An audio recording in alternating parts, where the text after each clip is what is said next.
topic. And this is the one, this was the double bubble one in 2011 where you got the AB score and you got a BC score. So we bubble in two different scantrons. We bubble in your score. We do not write in your test at all. So I have scratch paper and I write down points. After I've done this for a long time, going through them, sometimes I don't have to write them down. I just keep track of them in my head. But it takes quite a few tests, probably at least 100 tests I go through before I can do that. So we don't write on your test copy. I wish we could because that would be a lot easier. But we don't. And then you can see the test copies from last year. And in fact, I think we should look at some of those. We'll do that as we start studying. Yeah, those are BC. Okay, so this was 2011. You had an arc length part of the problem and you had a volume problem together. So we're putting all of this together in this unit and with the polars. So tomorrow we'll do average value. And then Thursday we'll do polars, Friday we'll do polars, and Monday we'll do polars. It's hard, and your test is Tuesday, Wednesday. The test will be ready if you are going out of town. I'll have it ready. Okay, you guys, how do you find the length of a curve? You divide it little pieces.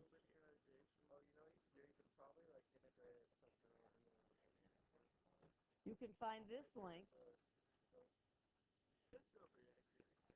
No. So you want to make them really small, right? Now it's closer.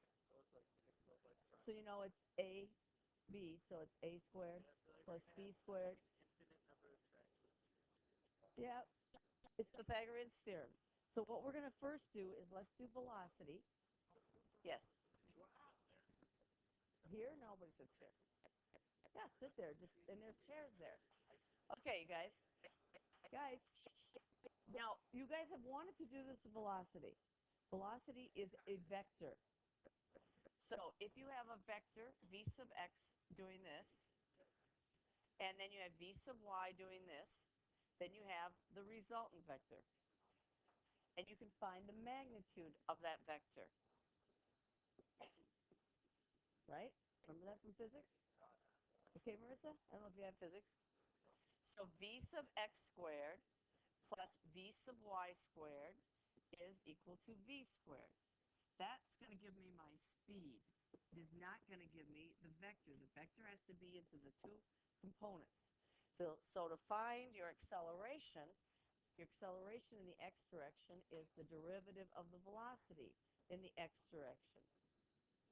Your acceleration in the y direction, so we're doing vectors at the same time, is the derivative of the velocity in the y direction. Okay? So if I solve for my speed here, then v is equal to the square root of v sub x squared plus v sub y squared. Right? Now, what happens if I integrate my velocity with respect to time? What am I going to get? If I do rate times time, I get what? Position. This is going to give me my distance. So the formula for arc length is I'm going to take my velocity and I'm going to integrate it. That's all I'm going to do. So integrating v dt is going to be equal to the integral of the square root of v sub x squared plus v sub y squared dt from t1 to t2. That's arc length.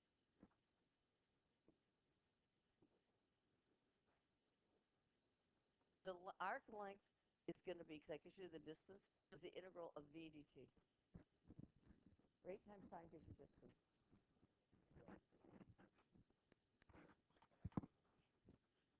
Is going to be the integral of v sub x squared plus v sub y squared. That integral. Yep. This way. Now, if you want to go through the book and see how they broke it into little delta x's and they multiply and divide by dt's and stuff, to get that, you can. I just thought this was an easier way to do it. As I looked at it, before class, I go, I know how to do the speed, and if I integrate the speed, I get the distance.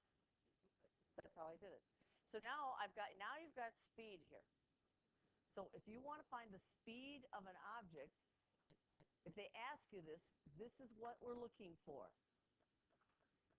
It is not a vector. It is the magnitude of your speed.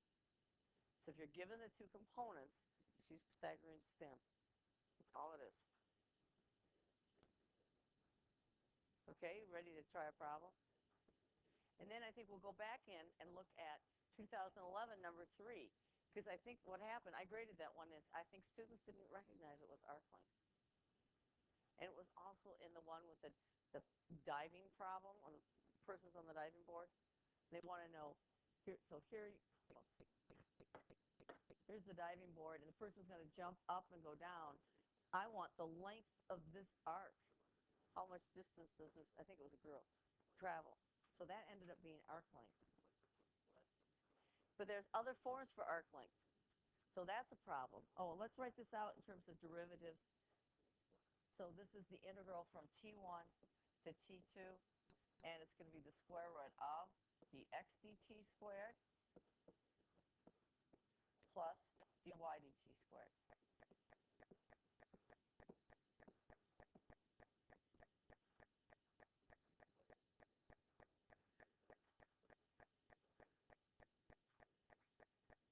Is that okay? Then there are these other two forms, Marissa. And we got to know these other two forms because that's what happened that year, 2011. There it is. There's the formal one. I called it T1, T2. They called it A and B. The other forms are right there. It's on the third page. It's on your page. If you turn your page over, there they are. So it's 1 plus dy dx squared times dx. If you want me to derive it, I will. And then this is 1 plus dx dy squared, then with a dy.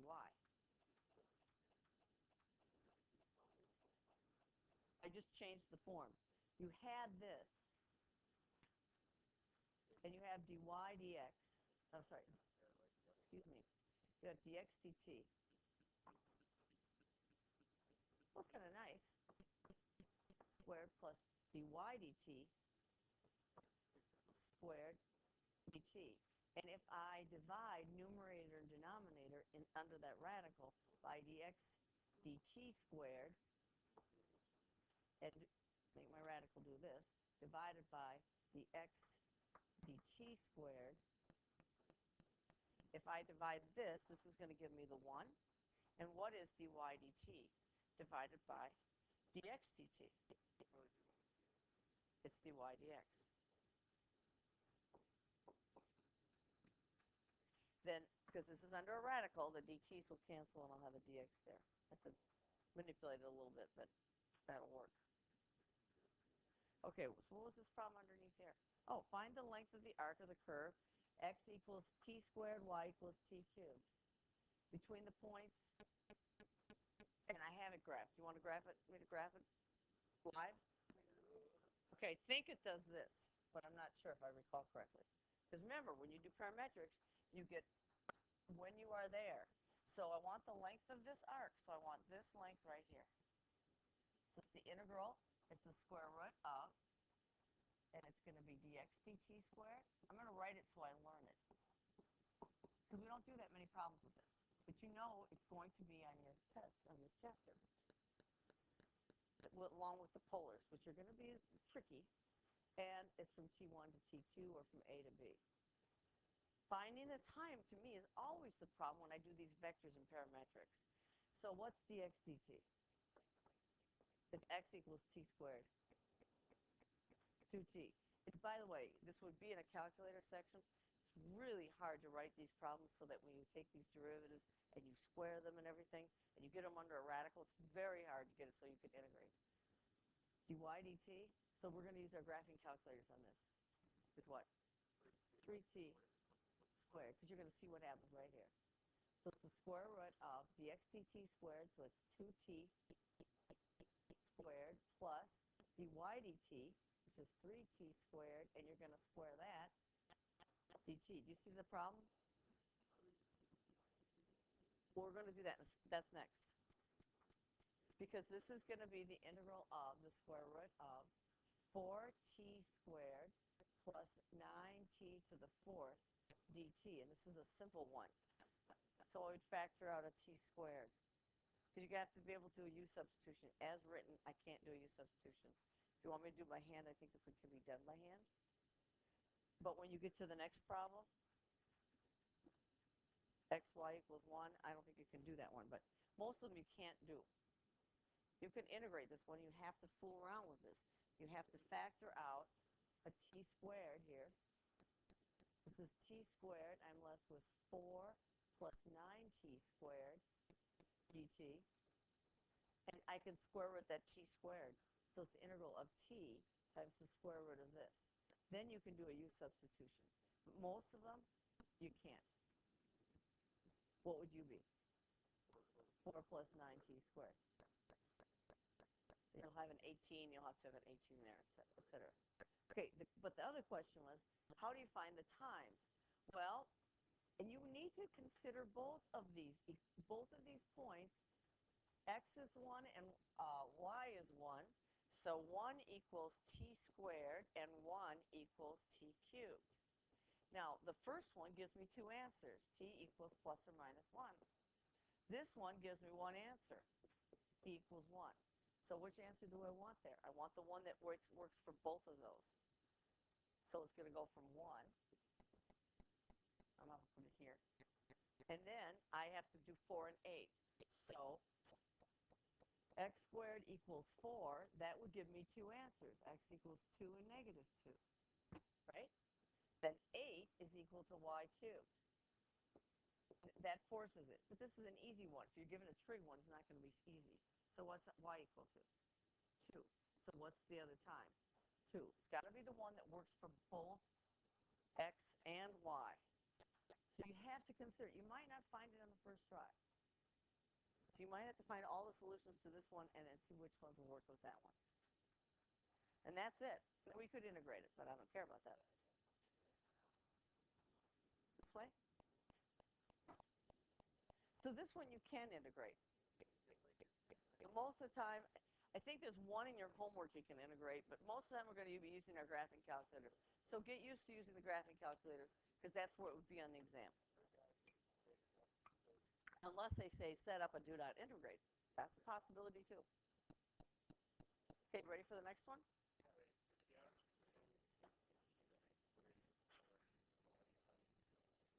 Oh, because these are x and y's. Where is it? This is 1, 1, that's x, that's y.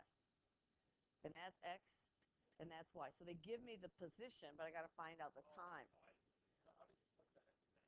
So x equals t squared, right? So 1 equals t squared.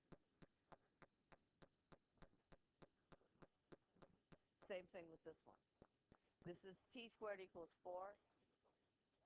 Both of them. Because this gives me two answers, doesn't it? Plus or minus 1. But only one of those will work with the y. Negative 1 will not work. If I put in negative 1, y equals negative 1. But it says right here y is positive 1. Okay? Let's try this one. Now, I have xy equals 1. Now, this is x, and this is y. This is x, and this is y. Do I want to do this with parametrics, or do I want to use one of the forms above? I don't know how to write in parametrics. I mean, I can, I suppose. I don't know. I haven't thought about it. To get you to realize that. Now, do you want to solve for y first, or do it implicitly? Implicitly? Okay, let's find. Now, we could do dy, but we'll do ddx. So the derivative of this is x times the derivative of y with respect to x. Remember this? Plus y times the derivative of x with respect to x. Many of you will not write that. That's fine. And then I have to have the derivative of the 1, which is 0. So I get x times y prime, for those of you like that, plus y equals 0. So xy prime is equal to negative y prime is equal to negative y over x.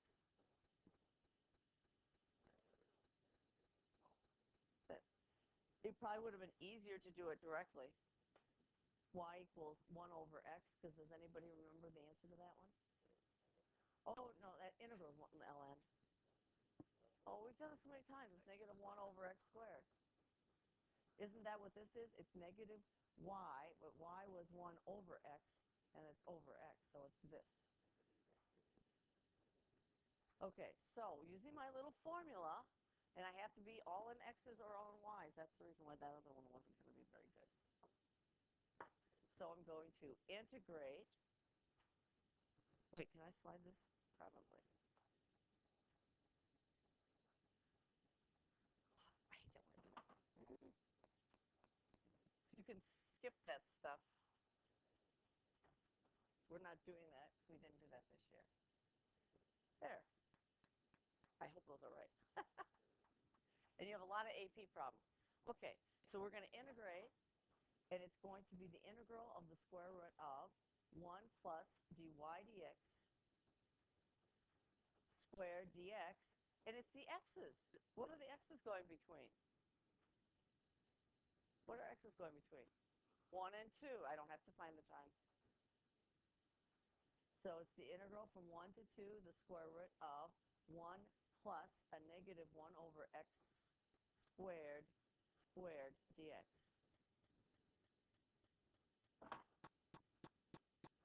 So it's the integral from 1 to 2. I just like to clean that up a little bit. That would be good enough. 1 plus 1 over x to the 4th. And do you know how to integrate that one?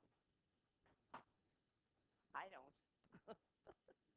I'd have to manipulate that, trying to get it in some sort of other form. Or I'd use a calculator. Or I'd use a CAS calculator. Somebody has a CAS one, they could try it and see if that works. If it's even can integrate it. Don't put limits on it. Okay. Okay. Now we're going to do average value of a function, and we remember this, right? How would you average a whole bunch of numbers? Now keep this separate from average rate of change, Nick. It's the average value of the function. It's different. It's called the mean value theorem. And all we do is we add up all our y values and divide by n. Now, do you remember what delta x is? It was b minus a over n. So if you cross multiply and you solve for n, it's n times delta x, and I have it all written out for you, equals b minus a. So n is equal to b minus a over delta x. So I'm going to have the summation of these y values, where I is going to start from 1 to n. Remember summations? And that's divided by n. So that's divided by b minus a over delta x. Then, how do I get rid of the delta x? I don't like that complex fraction. How do I do that? No, I'll multiply by delta x over delta x. Now, what happens to delta x as they go? And I end up with the summation I equals 1 to n f of x sub I delta x over b minus a. And if I take the limit and let n go to infinity, I can replace that numerator with an integral. This is a Riemann sum. And Riemann says, I don't want to write all that out. And I'm not going to.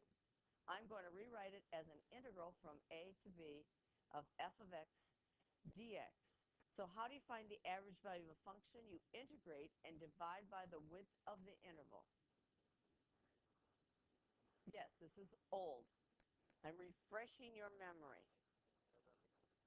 We've even had it on tests.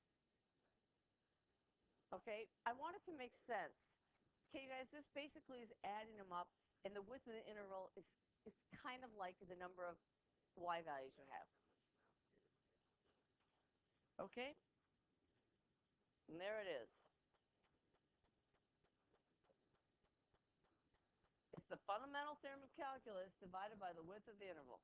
I like the way that's written. Okay, guys? There's a little more. Now, you guys,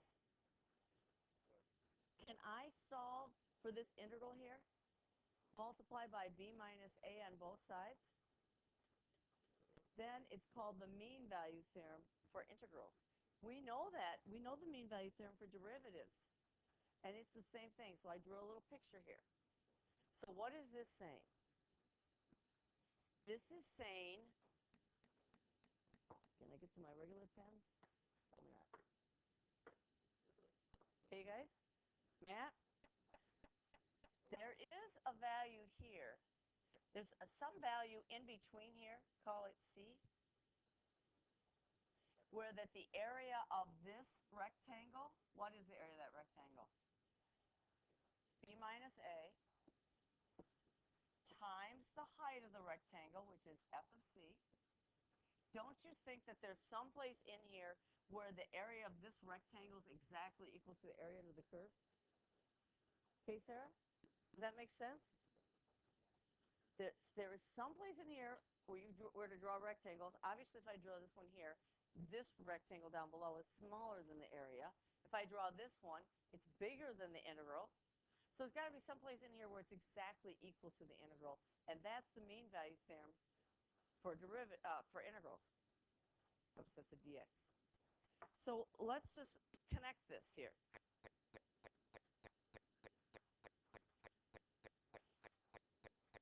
What if I integrate from T1, actually I'm going to reverse this if that's okay with you.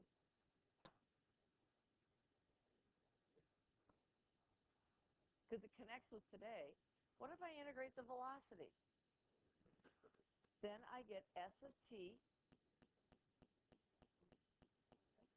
right? Okay, you guys? From T1 to T2. So that's s of T2 minus s of T1.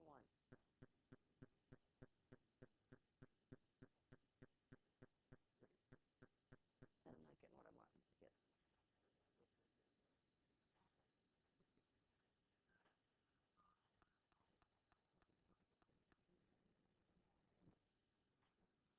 Okay, that's not what I wanted to do.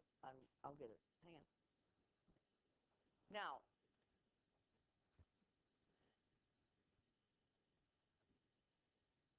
right. If I integrate the velocities, and if I want the average velocity, what do I have to do?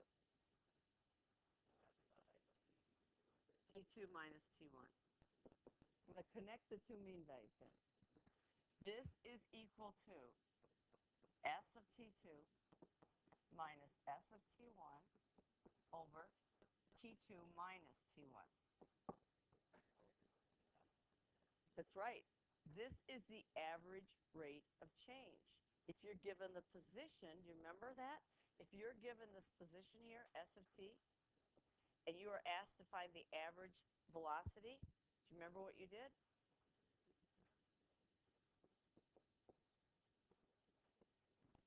Matt. Yes. Okay, if you are given the position, you can find your average speed. How do you find your average speed? The slope of the secant line, which is s of t2 minus s of t1 over t2 minus t1. And actually, the mean value theorem for derivatives says that this is equal to some instantaneous velocity. So it's s prime of c. So same thing. If I go back up here, it's the same thing. If I multiply this out, s of t2 minus s of t1 is equal to s prime of c, which is v of c, whatever you want to call it, t2 minus t1. You see that that looks just like this piece right here. This is my velocity times the width of my interval. Sorry. Got that wrong. So they're connected. We'll connect them again. Oh, this is easy. How do you find the average value of the function here? Yeah, this example? T2 minus T1. Yeah. Sorry. I'll go back.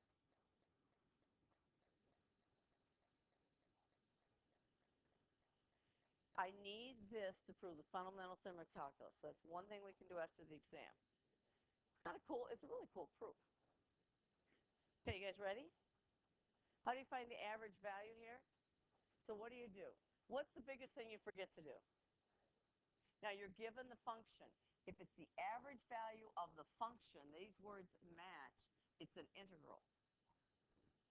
If they ask for the average rate of change, then you're going to do the slope. I'm going to integrate from 1 to 2, the 1 plus x squared dx, and then what do we forget to do? What do you think I'm going to forget to do? Forget the 2 minus 1. So what does that give us? That gives us the average value of the function, f average. Okay, so let's do that. Okay, Ori? We're going to integrate that. So the denominator is just 1, which was nice. So what's the integral of 1? X from 1 to 2 plus, what's the next one? X cubed over 3 from 1 to 2 divided by 1 is equal to f average. That's the y average. It's not the x coordinate. So what's that equal to? So it's 2 minus 1 plus 2 cubed over 3. Whoops, a little too much. Minus 1 cubed over 3 equals f. Okay, girls? So this is 1. Don't forget the 1, though. Plus 8/3 minus 1/3 is equal to f. This is not nice. Yes. 1 plus 7/3 or 10/3. Right? How do you find the x where that happens? That's the average value of the function. 10/3 has to equal 1 plus x squared. Where should your x answer be? Between what? 1 and 2. So x squared equals 7/3, and then you square root. And I do get 2 answers. If that interval had been bigger, then we'd have to worry about that. But it's it's the square root of 7/3. Is the square root of 7/3 between 1 and 2? Sure about that? I'll only take the positive answer. Square root of 7/3. So it's 2. It's a little bigger than 2. And do you guys know what the square root of 2 is? 1.414. So it looks reasonable. And I don't have an answer, but I believe that's correct. But you should check. Now,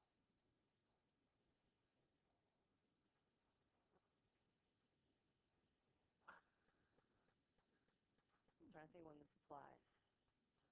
I believe my function has to be continuous. I have to look that up. Oh, okay. Oh, I did this already. Show that the average velocity of a car over an interval, you're given the position equals the average value of the velocities. I did that. So I'm going to do it again. Sorry, I went a little ahead of myself. And that's it. So that gives you 6, 6.4 and 6.5. And then tomorrow I'll start polars. Except I don't have the notes for some reason. Because I think I do all my notes by hand.